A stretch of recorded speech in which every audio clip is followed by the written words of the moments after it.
Let me explain a little bit about what the last lecture is. Some of you know from last year or the year before, what have you. We've had this, I believe this is the fifth annual or the fourth annual last lecture. We've had some amazing presentations. Last lecture is not something that I came up with. It's actually something that a lot of universities do across the country. Really famous places, Harvard, all that kind of stuff. We're one of the only ones that do, we're the only one that does it in Montana. But what it is essentially an opportunity for faculty to take the opportunity to give you information that has nothing to do with knowledge. It's wisdom. We don't do wisdom in our classes, we do knowledge. Hopefully you get a little wisdom the 4 years you're here.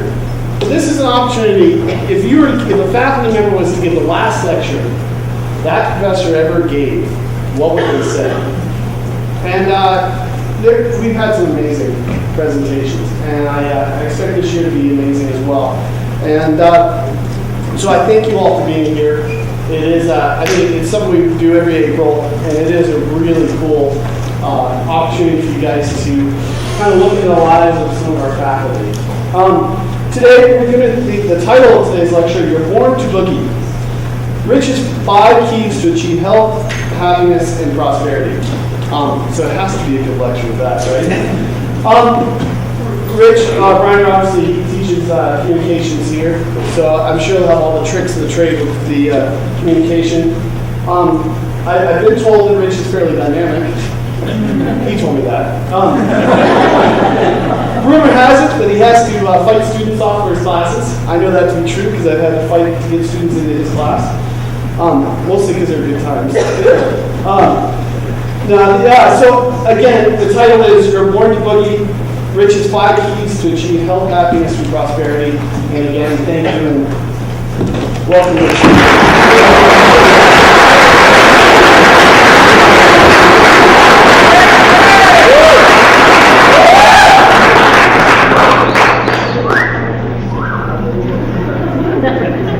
I'd like you to take a trip with me.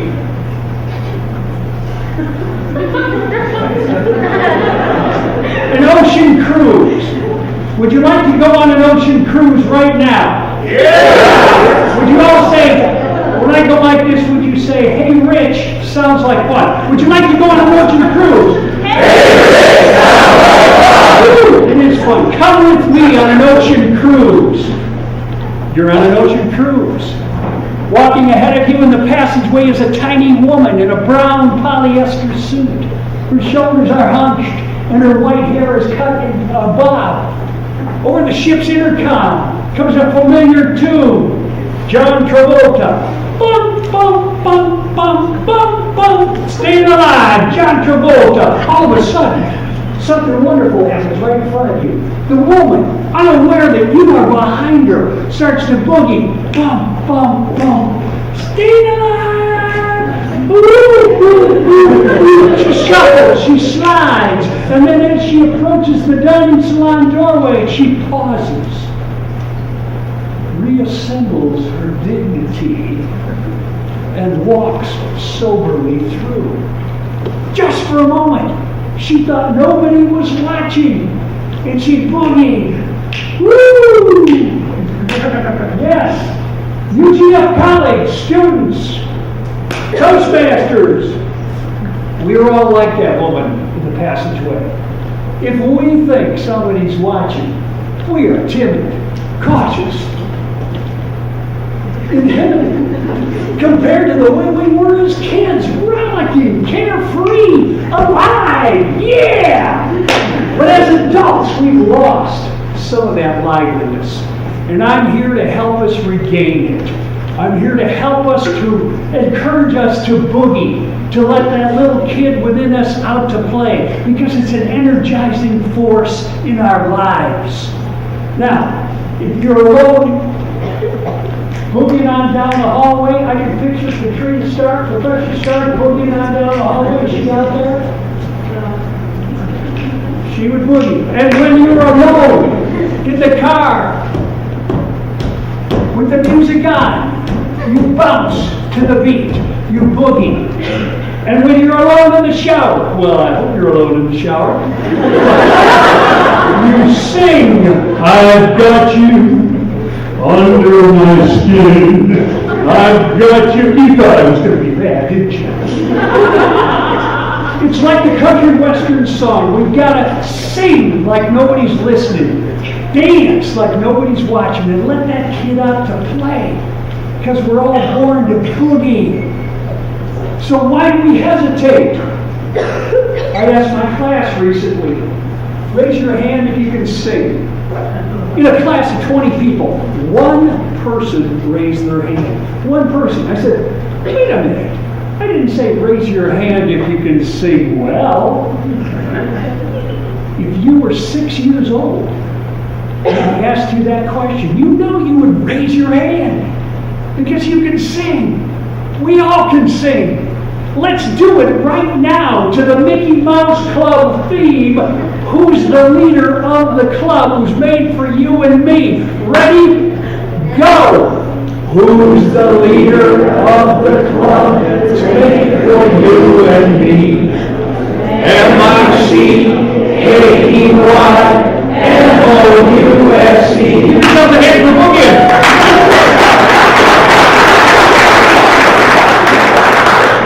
It didn't go so well for me in the class. One of the students shot back, hey, Dr. Rich, you can't carry a tune. That's right, and that's the point.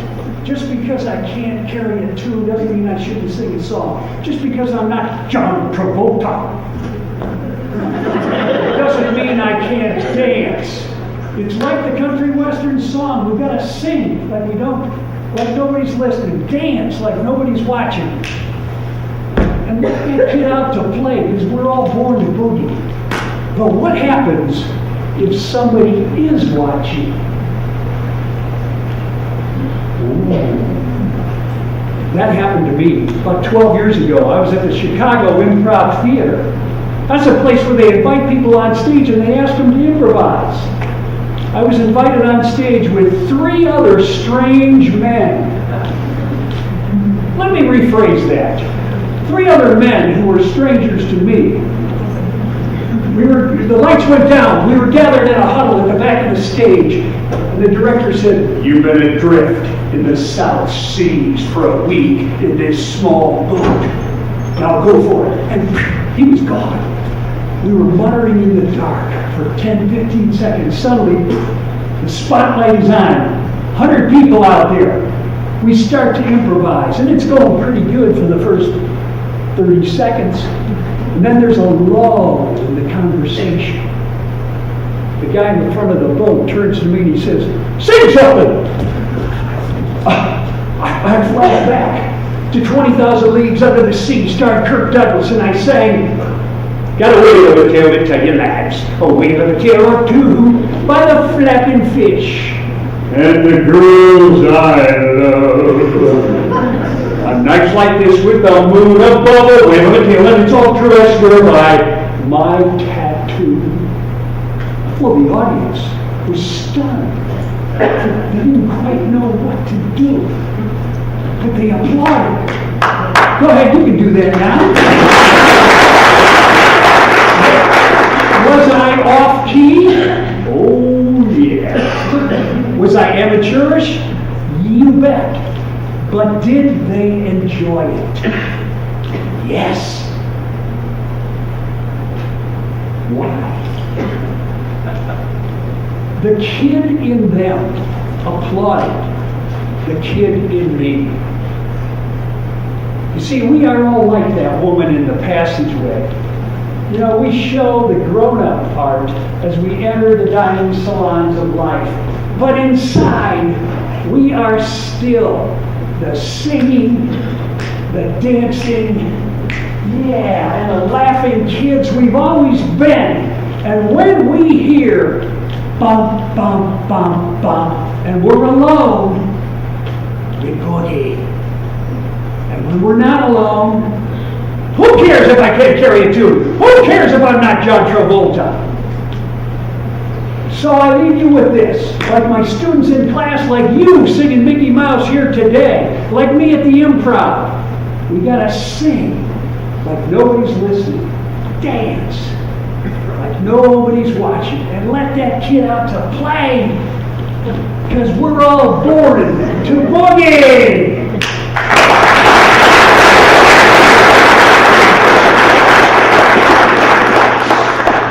We don't have to boogie alone. So secret number 1 is, remember, we're born to boogie. Secret number 2 is find the right person to marry.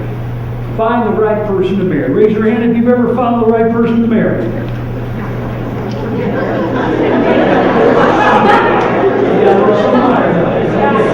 There I was, 38 years old. 38 years old, a bachelor, painting the shutters of Grandma Briner's house. Grandma Briner was 85 years old. She had frizzy white hair that stood up. She had a cane, and she teetered along in a cane. She walked at the speed of a glacier. And she was coming towards me. And I knew she was going to ask the question that anybody over 21 and single has been asked by a relative. You know the question. Richie, when are you going to get married? Oh, Graham, there's a lot of fish in the sea. I'm not worried about the fish, Richie. I'm worried about the bait. The bait is going to get stale.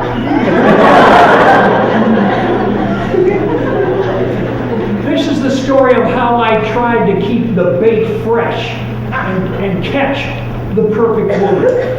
And so I was inspired by Grandma. And since I was a runner at that time and would run races almost every weekend, I decided that I would try to let people know that I was single. So I got this t-shirt made, and you know, I was a fast runner, so people could have not caught it right away, so I put it on the back too, so you could catch me coming and going. And when I ran the Boston Marathon the first time and I wore this t-shirt, I went by the 10-mile mark and some guy yelled, "Hey Rich, you should have got an 800 number," which was true. Here's a tip though. Don't put your parents' phone number in. 2 weeks after the marathon, I walked over to visit my parents, came in the side door, and I heard my mother say, Richie, it's 3 girls from Wellesley College." That's on the 13-mile mark of the Boston Marathon. "They want you to come up here and entertain, want you to fly up here in your jet and entertain them." I was excited. I started moving towards the phone, and then I heard my mother say, No, his name is Rich." That was the end of that. But I did meet a tall, blonde, beautiful lady at a runner's club, Dunes Runners Club, and we started going together. We went together for 1 year, 2 years, 3 years, 4 years, 5 years. And I'm thinking, something's wrong. And so one night I dropped Janet off a little early and I drove over to my parents' house. I saw the porch light was on. It was a Friday night about 9 o'clock. I walked in and my mother was sitting there knitting, and she had this frown on her face. It looked like she had just been in an argument with my dad. My dad was snoring on the Davenport. And I said to Mom, I've been going with Janet for 5 years. I just don't know. How do you find the right person to marry? And she said, "Don't ask me. Ask your father. He did a better job." I said, "Mom, I really do need some help here." She says, "Well, what is Janet like about you?" And I said, "Well, Janet thinks that I'm handsome, intelligent, and debonair." And she said, "Well, Rich, what do you like about Janet?" And I said, that she thinks I'm handsome, intelligent, and debonair. But what I discovered is that when it comes to finding the right person to marry, parents are no help at all. So I went back to Grandma Bryant, and I said to Grandma, we've been going together, Janet and I, for 5 years, and I just don't know if it's going to happen or not. She said, Richie, why do you hesitate? I said, Graham, we have these arguments. She says, oh, tell me what. I said, well, we were going through the southwest part of Montana on the interstate, driving along, and we saw this green and white sign, and it said B-U-T-T-E, and I said, Janet, that's Butte, Montana. She says, no, it isn't, it's Butte. I said, no, it's Butte. She says, no, it's Butte. Janet says, well, let's settle this argument. We'll get off the interstate and go into this restaurant and find out. So she marched into the restaurant, went up to the front counter, leaned over the counter, and said to the manager, could you tell me clearly and distinctly where we are? And the manager said, Burger King.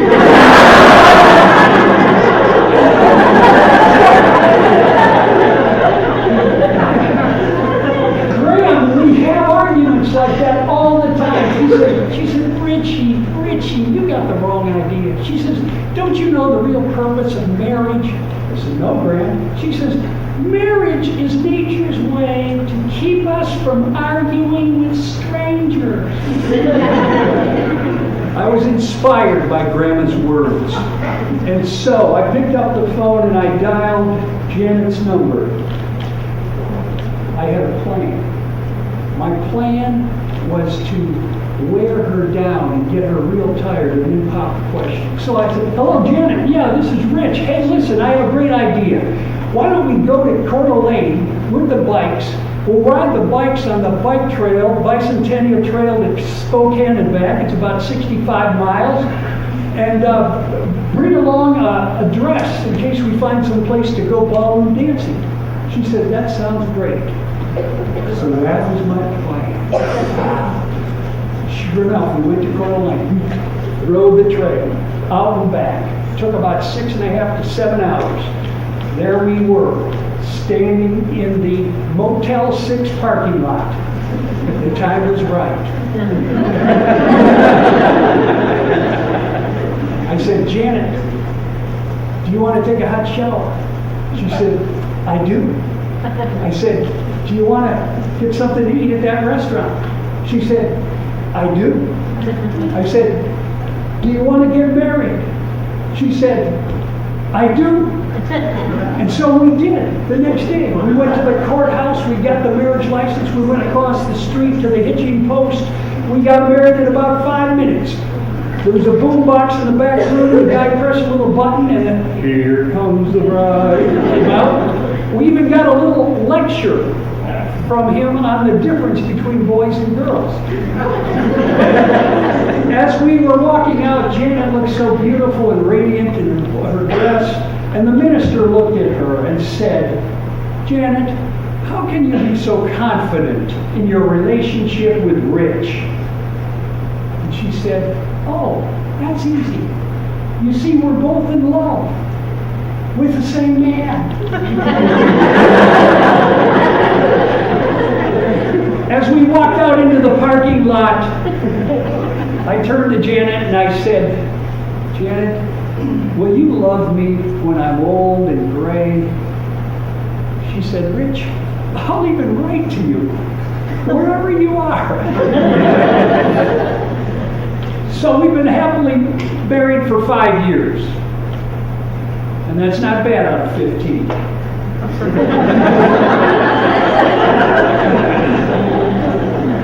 Many married men are laughing at that one. But the secret is that we go out one night a week to a nice restaurant. Little wine, candlelight dinner, romantic music. Janet goes on Tuesdays, I go on Fridays.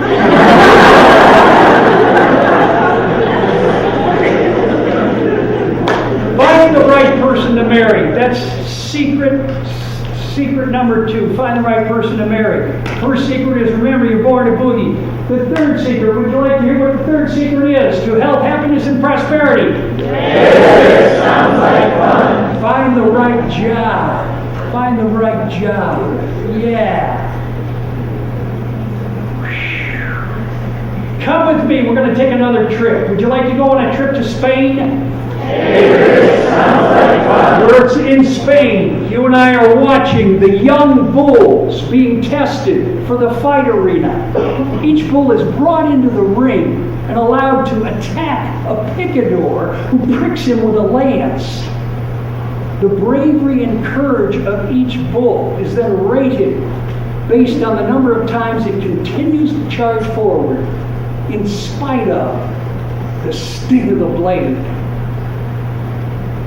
Each day, you and I are tested by life in the same manner as those young bulls.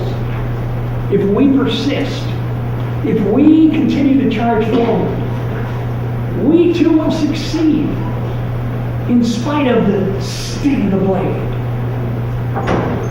Now, if you were with me when I was a sophomore in college and saw me walk to the front door and pick up the mail, I opened up my report card, and you would have looked over my shoulder and seen the words economics, F, the sting of the blade.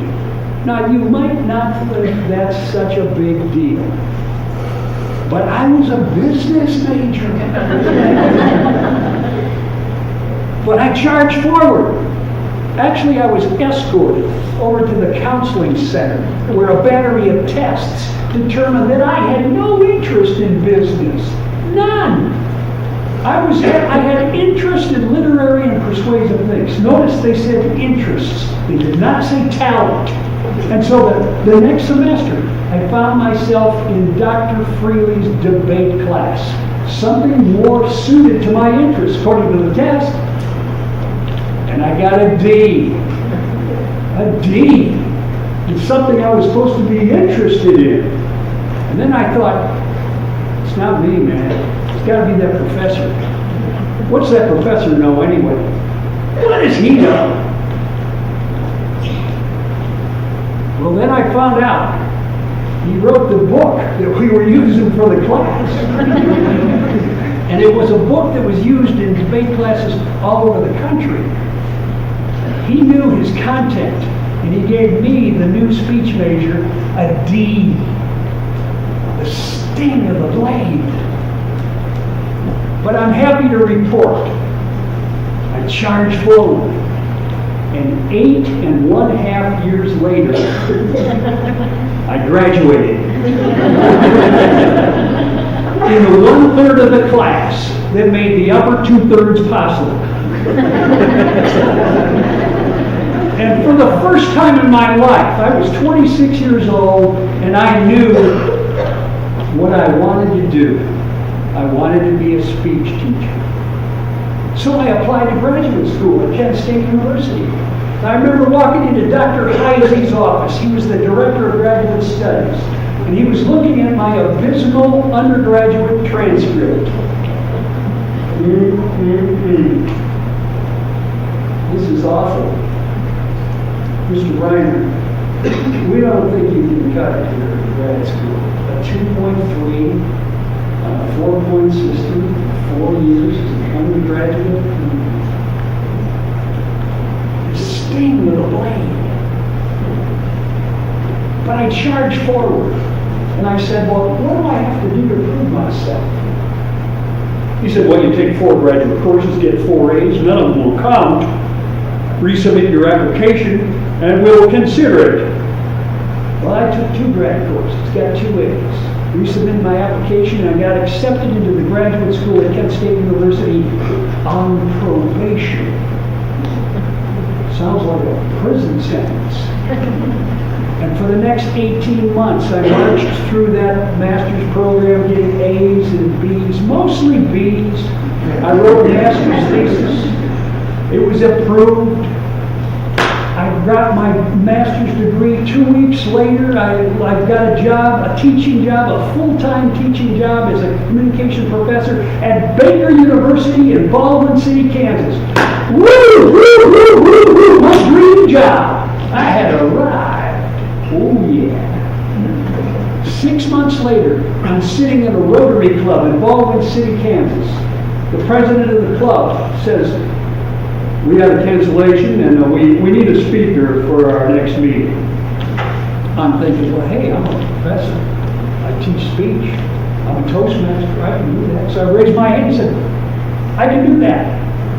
And so 2 weeks later, at the Baldwin City Rotary Club, I gave a speech that offended every single person in the room. The president of the university, the provost, the baker, the councilman, you name it. They were all offended. And I was fired from my teaching job. That's funny. The sting of the blame. But this one really hurt.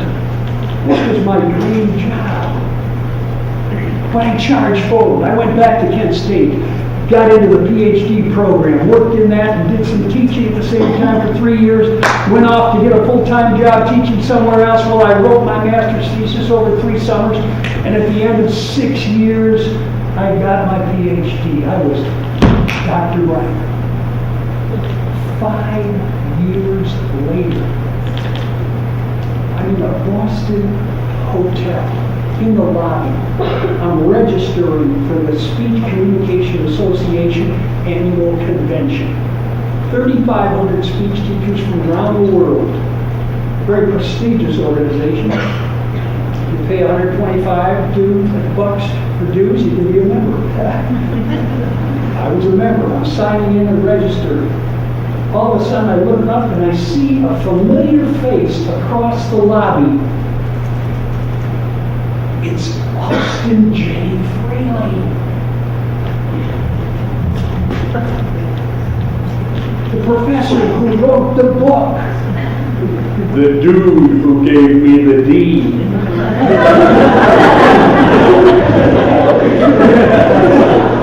I hadn't seen him in 15, 20 years. I didn't know what he was doing. He didn't know anything about me. I mustered up my courage and I walked over to him. I said, excuse me, Dr. Freeman, you might not remember me, but I was in your debate class and you gave me a D.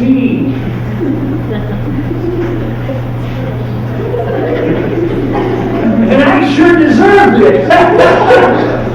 He started to shake my hand. He looked at my name tag and said, Rich Briner, PhD, professor in communication. His eyes just lit up. His face was full of delight. He started shaking my hand real hard, and he said, well, Dr. Briner, this is a surprise.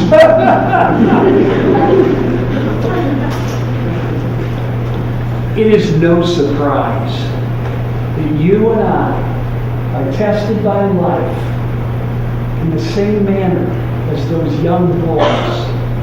If we persist, if we continue to charge forward, we too will succeed in spite of the sting of the blade. So I ask you, the next time you feel the sting of the blade, what will you do?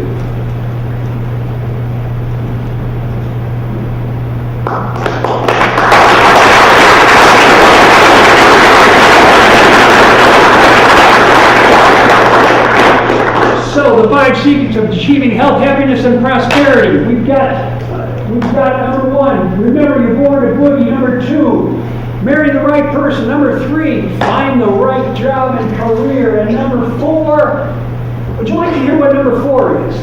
It sounds like fun. Do good with what you've got. Come with me to the Purdue University North Central campus. You are in a classroom with me. You're sitting in the back of the room and you're watching Andy is finishing a speech like this. That's about it. And that's all I have to say about that. That's Andy, whose permission I have to tell this story, and that is how he finished a speech of 7 minutes and 12 seconds.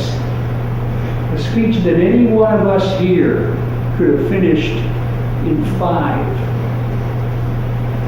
From the back of the room, the question came, Andy, have you stuttered all your life?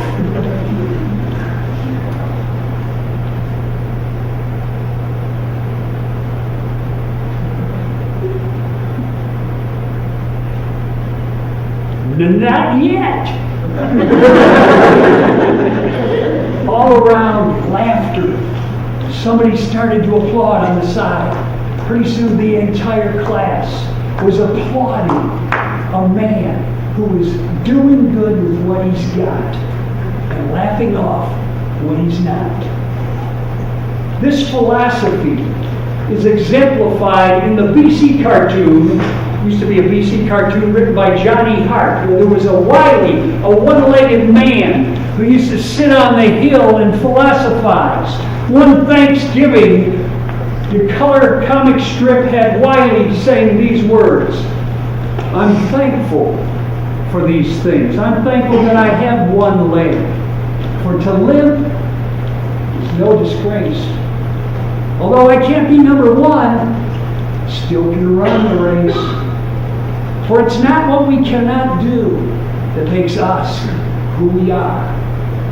It's doing good with what we've got that makes each of us a star. That's why I ask you, what is it for you? Are you too tall? Too short? Too fat? Too old? Too full of gray hair? Too skinny like me?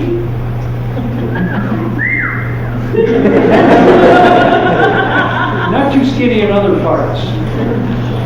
What is it about yourself that you cannot change? Can you laugh at it? Accepting the things about ourselves we cannot change. Rising above and capitalizing on our distinguishing characteristics. If you can laugh about things you can't change, you, like Andy, will be doing good with what you've got and laughing off what you're not. Self-acceptance is what it's about. Now, you might not notice, but I'm cross-eyed. I've been cross-eyed all my life. When I was 2 years old, my parents got me to have an operation to fix it. The next morning, I was sitting there about to eat my breakfast cereal. My brother Danny was over here about to eat his breakfast cereal.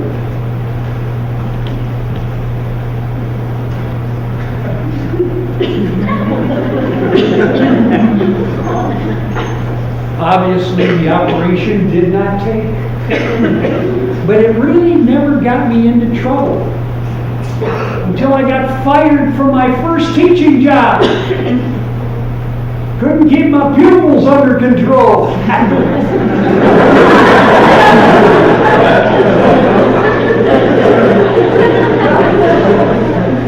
Okay, it's bad.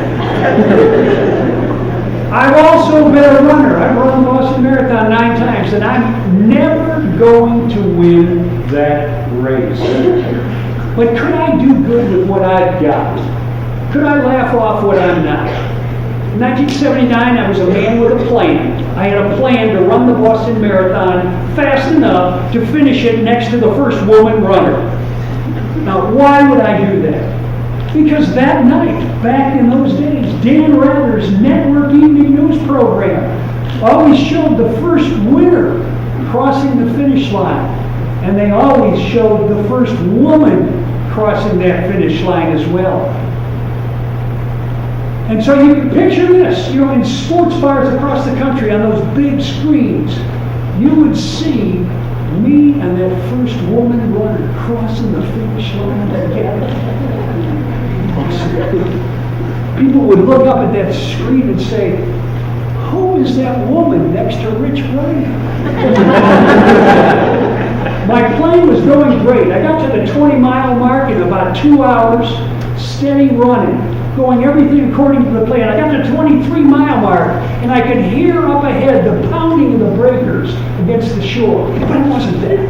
It was the passing of the first woman up ahead. The crowds go crazy when that first woman goes by. I was closing in. Finally, I got to about 50 yards behind. I could see red and white running swords, bobbing pigtails. I'm closing in. 50 yards behind, 20, 10. Finally, I'm running stride for stride with Patty Lyons headline, the hometown favorite. The crowd is yelling, "Go, Patty, go, go!" And I'm pretending like they're cheering for me. Why? Because after 20 miles, you can take anything you can do. We were being swept down Commonwealth Avenue from the waves of adulation from the crowd. 24 miles, stride for stride. 25, we're there. 26 miles, 385 yards, boom! We crossed the finish line together. I did it. I looked over at the digital clock. Big yellow letters said 2:38:22. 2 hours, 38 minutes, 22 seconds. A 6-minute per mile pace. Yes, I'm gonna be on TV tonight. Woo-wee! Then the director of the Boston Marathon came walking over. I extended my hand to shake his hand. He walked right by me. He went over to Patty, and he hugged Patty, and he said, "Congratulations, Patty. You just finished second in the Boston Marathon." Second? I followed the wrong woman! I hate it when I do that. But was I unsuccessful? I go back to Wiley's poem. Although I can't be number one and get my picture on the news, I still can run the race. Although Andy can't speak at our pace, he can still make his case. Although I've still got crossed eyes, I don't mind them, because I'm behind them.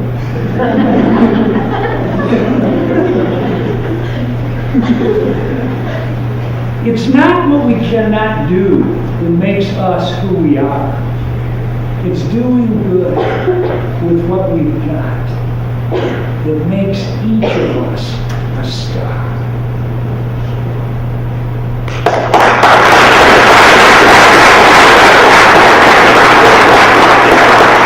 So remember, you're born Boogie. Marry the right person. Find the right job. Do good with what you've got. And finally, would you like to hear the 5th and last secret for health, happiness, and prosperity in your life? Sure. Okay, come with me back to Cleveland, Ohio, many years ago. Raise your hand if you've ever been 6 years old. Ah, yes, those were the days.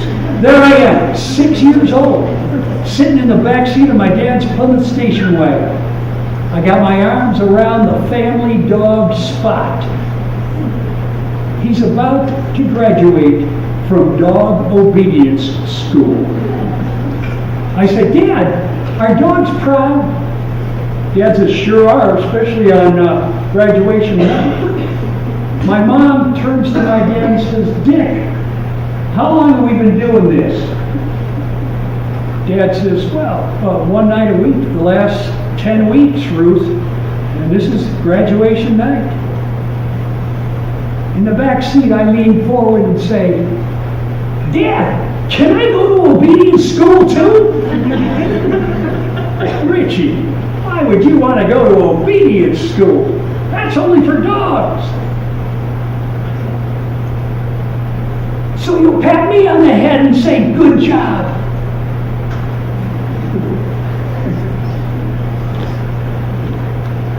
As a kid, have you ever felt like that?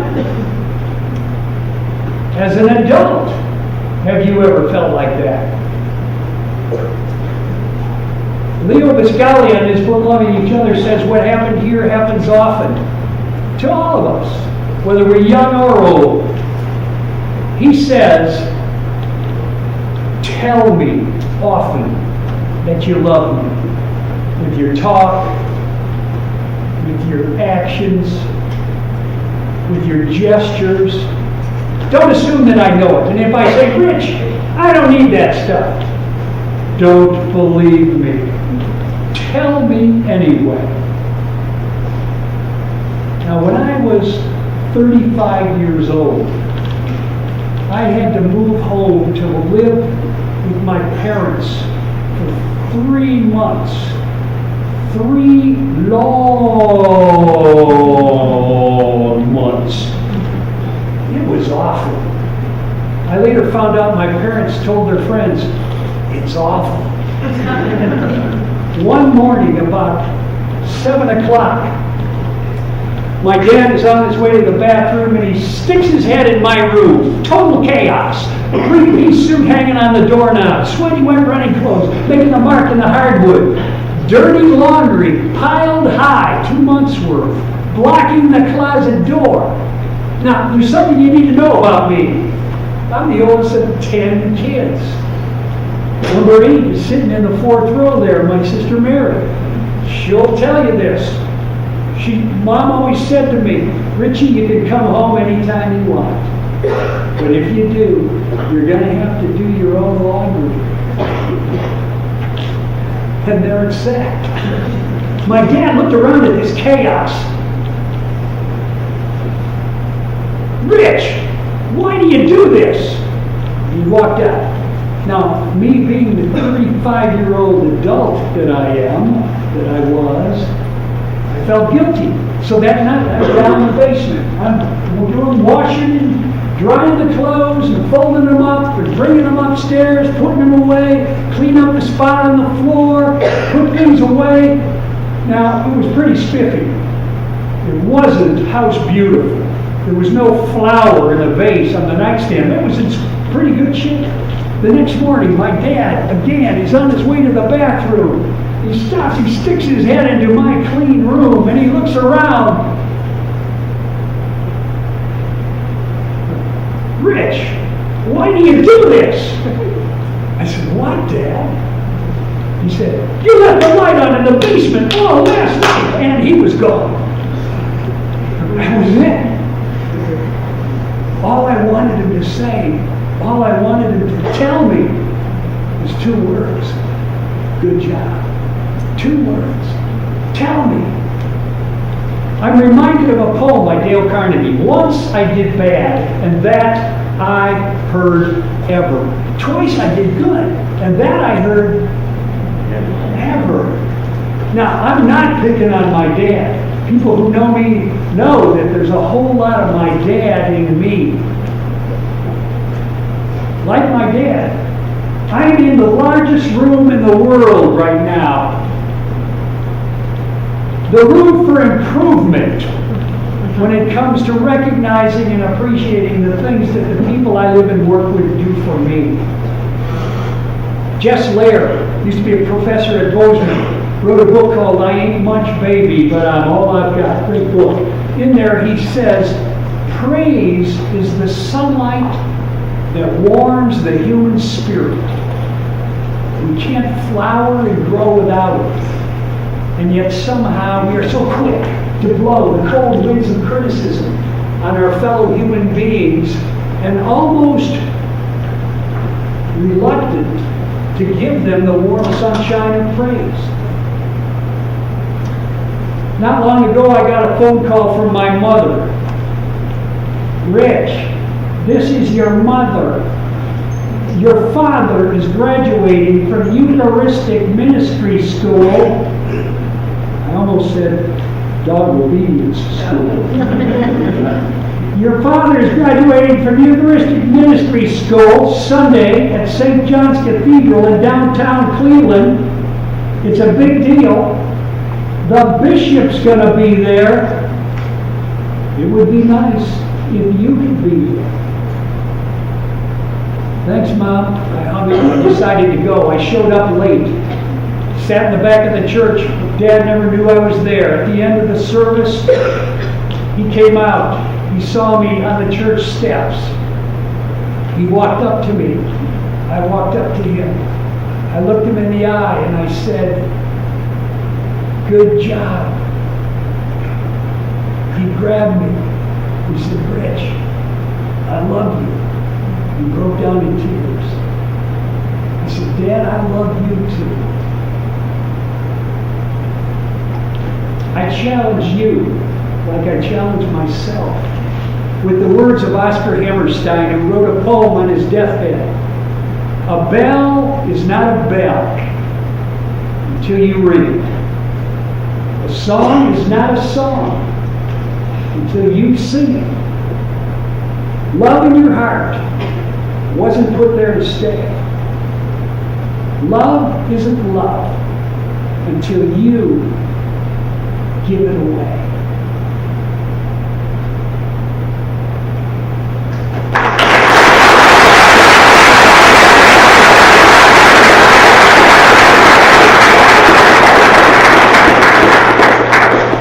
So, you are born to Boogie.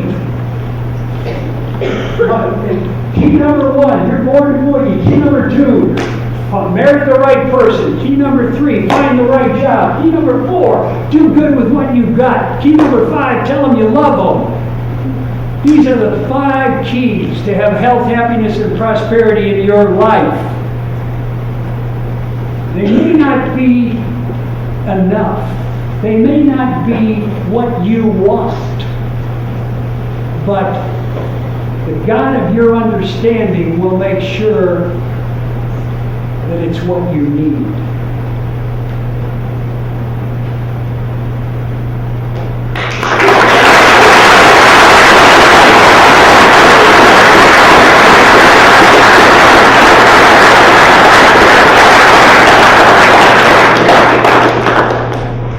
So, thank you for coming. And thank my sister Mary for being here.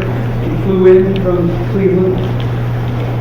And I dedicate this thing to my parents, my mom and dad, and grandma. And anyway, that's all I've got, guys. Good job.